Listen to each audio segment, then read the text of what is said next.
प्रिय विद्यार्थियों, online classes में आपका स्वागत है।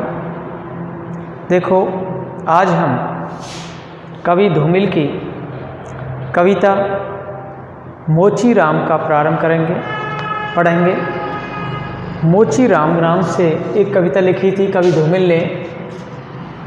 इसमें आप सभी जानते हैं, जो मोची होता है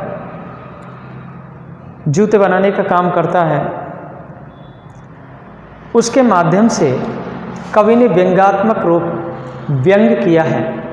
आज के मनुष्य पर व्यंग किया है, उसकी पहचान बताई है कि कवि धूमिल ने मोचीराम के माध्यम से मनुष्य और उसके व्यक्तित्व की पहचान बता रहे हैं।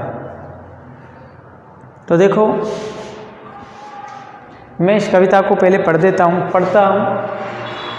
रापी से उठी हुई आँखों ने मुझे, रापी से उठी हुई आँखों ने मुझे क्षण भर टटोला और फिर जैसे पतियाए हुए स्वर में वह हंसते हुए बोला। रापी से उठी हुई आँखों ने मुझे क्षण भर टटोला और फिर जैसे पतियाए हुए स्वर में वह हंसते हुए बोला, बाबूजी सच कहूँ मेरी निगाह में, बाबूजी सच कहूँ मेरी निगाह में ना कोई छोटा है ना कोई बड़ा है। बाबूजी सच कहूँ मेरी निगाह में ना कोई छोटा है ना कोई बड़ा है। मेरे लिए हर आदमी एक जोड़ी जूता है, मेरे लिए हर आदमी एक जोड़ी जूता है जो मेरे सामने मरम्मत के लिए खड़ा है। देखो, इसमें कुछ कठिन शब्दार्थ तो क्या है, आपने ये रापी होती है ना, रापी आप जानते ही हैं, जो जूता बनाने वाला एक औजार होता है। जूता बनाने वाला औजार,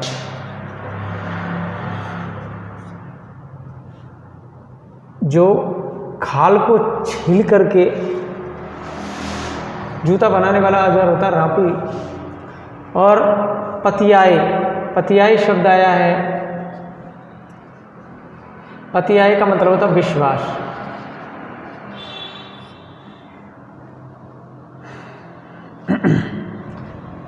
निगाह का मतलब होता है नजर। तो देखो बच्चों, ये शब्दार्थ हैं रापी जूता बनाने वाला औजार, पतियाए माने विश्वास, और निगाह का मतलब होता है नजर। तो देखो, मैं इस कविता को पढ़ करके सुना देता हूँ। रापी से उठी हुई आंखों ने मुझे क्षण भर टटोला और फिर जैसे पतियाए स्वर में वे हंसते हुए बोला। देखो, ये प्रस्तुत अवतरण धूमिल की प्रसिद्ध कविता मोचीराम से लिया गया है। मोचीराम से लिया गया है। ये एक ऐसी प्रतीकात्मक और बिंब प्रधान रचना है जिसमें कवि धूमिल ने मोची के माध्यम से वर्तमान मनुष्य की स्थिति में भंगमा का उद्घाटन एक व्यंग्यात्मक शिल्प में किया है। इस अंश में धूमिल मोचीराम के माध्यम से मनुष्य और उसके व्यक्तित्व की पहचान बता रहा है। तो देखो, कवि धूमिल कह रहे हैं, रापी से उठी आंखों में मुझे क्षण भर टटोला और फिर जैसे पतियाए स्वर में वह हंसते हुए बोला। कवि धूमिल कह रहे हैं कि रापी जूता बनाने वाला औजार, रापी से मरम्मत को आए जूतों पर काम करते हुए नए ग्राहक के आगमन पर थोड़ी देर के लिए अपने नीचे की हुई निगाह को ऊपर उठा करके मोचीराम ने मुझे देखा। मोचीराम ने मुझे देखा। कवि धूमिल कहते हैं, रापी से मरम्मत को आए हुए जो जूते हैं वो काम करते हुए जो नए ग्राहकों के आगमन पर थोड़ी देर के लिए अपनी नीचे की हुई नज़र को ऊंचा उठाया और ऊंचा उठा करके मोचीराम ने फिर मुझे देखा। कहने का भाव संकेत ये कि मोची ने सामने खड़े हुए व्यक्ति को अपनी नजर से देखा, निहारा।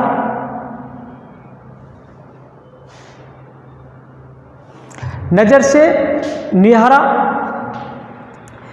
तो देखो, कवि ये कह रहा है कि देखने की जो ये प्रक्रिया है, उसने अपनी गहरी और तीखी नजर से मुझे टटोला और एक विश्वास भरे स्वर में हंसते हुए अपनी गहरी और तीखी नजर से मुझे टटोला और एक विश्वास भरे हुए स्वर में किंचित हंसते हुए मेरे मन में जो चल रही है जिज्ञासा, उस जिज्ञासा को शांत करते हुए कहा, उस जिज्ञासा को शांत करते हुए कहा,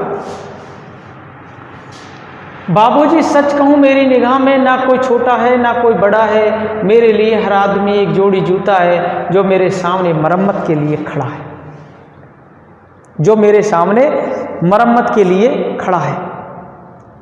तो देखो, कवि कहते हैं कि वह मोचीराम कह रहे हैं कि बाबूजी, हम मोचियों के पास में जो जूते मरम्मत के लिए आते हैं, जो जूते मरम्मत के लिए आते हैं, वे चाहे छोटे आदमी के हों, चाहे बड़े आदमी के हों, चाहे गरीब के हों, चाहे अमीर के हों, वे होते हैं जूते हैं, वे जूते ही होते हैं। कवि का कहने का संकेत यह कि मोचीराम अपने सामने खड़े हुए प्रत्येक व्यक्ति को एक जोड़ी जूता समझता है, प्रत्येक व्यक्ति को एक जोड़ी जूते के समान ही समझता है। वह यह अनुभव करता है कि जो व्यक्ति जूतों की मरम्मत कराने के लिए आया है, वह भी किसी जूते से कम नहीं है। जो व्यक्ति जूतों की मरम्मत कराने के लिए आया है, वह किसी जूते से कम नहीं है। कहने का संकेत यह कि जिस प्रकार जूता व्यक्ति के पैरों की सुरक्षा करता है, उसी प्रकार प्रत्येक व्यक्ति जूते की सुरक्षा कराता हुआ एक प्रकार से अपने पैरों की और इज्जत की सुरक्षा के प्रति भी सावधान और सतर्क रहता है। प्रत्येक व्यक्ति जूते की सुरक्षा कराता हुआ एक प्रकार से अपने पैरों की और इज्जत की सुरक्षा के प्रति सावधान और सतर्क रहता है। कवि कहते हैं कि कवि धूमिल ने मोचीराम के माध्यम से यह व्यक्त किया है कि जो व्यक्ति जिस पेशे में होता है, व्यवसाय में होता है, जिस पेशे में होता है, व्यवसाय में होता है, वह उसी पेशे की पद्धति से प्रत्येक कार्यकलाप का मूल्यांकन करता है।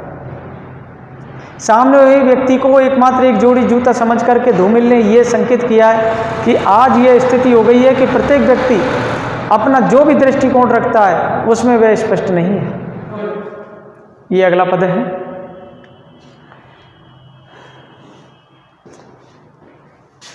और असल बात तो यह है, और असल बात तो यह है कि वह चाहे जो है, और असल बात तो यह है कि वह चाहे जो है, जैसा है जहाँ कहीं है, जैसा है जहाँ कहीं है, आजकल कोई आदमी जूते की नाप से बाहर नहीं है। जैसा है जहाँ कहीं है, आजकल कोई आदमी जूते की नाप से बाहर नहीं है। फिर भी मुझे ख्याल रहता है, फिर भी मुझे ख्याल रहता है कि पेशेवर हाथों और फटे हुए जूतों के बीच, कि पेशेवर हाथों और फटे हुए जूतों के बीच कहीं ना कहीं एक अदद आदमी है जिस पर टांके पड़ते हैं, जिस पर टांके पड़ते हैं, जो जूतों से झांकती हुई अंगुली की चोट छाती पर, जो जूते से झांकती हुई अंगुली की चोट छाती पर हथौड़े की तरह सहता है, जो जूते से झांकती हुई अंगुली की चोट छाती पर हथौड़े की तरह सहता है। देखो बच्चों, ये इसमें क्या है कि आज की जो कठिन सामाजिक व्यवस्था है, आज की कठिन सामाजिक व्यवस्था में प्रत्येक व्यक्ति अपने अपने जूते की नाप के भीतर ही समाया रहता है। आज की जो कठिन सामाजिक व्यवस्था है उसमें जो प्रत्येक व्यक्ति होता है अपने अपने जूते की नाप के भीतर समाया रहता है। इसमें कवि धूमिल कहते हैं कि और असल बात तो ये कि वे चाहे जो है, जैसा है जहाँ कहीं है, आजकल कोई आदमी जूते की नाप से बाहर नहीं है। कवि धूमिल वर्णन करते हुए कहते हैं कि बाबूजी, मोचीराम कहते हैं कि बाबूजी सच बात तो यह है कि आज कोई भी आदमी क्यों ना हो, वह जैसा और जहाँ कहीं भी क्यों ना हो, अपने जूते की नाप से बाहर नहीं है। कैसा भी आदमी है वह अपने जूते की नाप से बाहर नहीं है, अर्थात अपने जूते की सीमा से बाहर निकल पाया महंगाई के कारण संभव नहीं है। अर्थात जूते की नाप से निकल पाना महंगाई के कारण संभव नहीं है। इस कारण सभी लोग पद दलित एवं पीड़ित जैसे हैं, पद दलित एवं पीड़ित जैसे हैं। फिर भी मुझे ख्याल रहता है कि पेशेवर हाथों और फटे हुए जूतों के बीच कहीं ना कहीं एक अदद आदमी है जिस पर टांके पड़ते हैं, जो जूते से झांकती हुई अंगुली की चोट छाती पर हथौड़े की तरह सहता है। देखो, कवि कहते हैं कि फिर भी कवि के माध्यम से मोचीराम कहता है, फिर भी मैं हमेशा ये ध्यान रखता हूं कि मेरे पेशेवर हाथ हैं। पेशेवर कहते हैं व्यवसाय करने वाले, मेरे पेशेवर हाथ हैं और दूसरे के मरम्मत के लिए आया फटा जूता है। इन दोनों स्थितियों के बीच संतुलन का एक रिश्ता बना रहे। दोनों स्थितियों के बीच संतुलन का रिश्ता बना रहे। मेरे पेशेवर हाथ और फटे हुए जूते, इन दोनों के बीच में एक संतुलन का रिश्ता बना रहे। कभी कहते हैं आवश्यकता दोनों तरफ की है, दोनों तरफ आवश्यकता है, जूता बनाने वाला और जूते को बनवाने वाला, आवश्यकता दोनों तरफ है। उन दोनों की मजबूर आवश्यकताओं के बीच एक अदद आदमी अवयव फंसा हुआ रहता है। एक अदद आदमी होता है, वह अवश्य फंसा हुआ रहता है, उसी पर हमेशा सुआ और धागे के टांके पड़ते हैं। कवि कहते हैं कि उन दोनों की मजबूर आवश्यकताओं के बीच में एक आदमी अवश्य फंसा हुआ रहता है, आदमी फंसा रहता है और उसी पर हमेशा सुआ और धागे के टांके पड़ते रहते हैं। वही हमेशा फटे जूते से झांकती उंगलियों की चोट को हमेशा इसी तरह सहन करता है। फटे जूतों से जो उंगलियां निकली रहती हैं और उन पर चोट पड़ती है, तो वह हमेशा फटे जूते से झांकती उंगलियों की चोट को हमेशा की तरह सहन करता है, जैसे सीने पर कोई हथौड़े की चोट मार रहा। ऐसे सहन करता है जैसे कि सीने पर कोई हथौड़े की चोट मार रहा। तो ये व्यंग्यात्मक कविता है।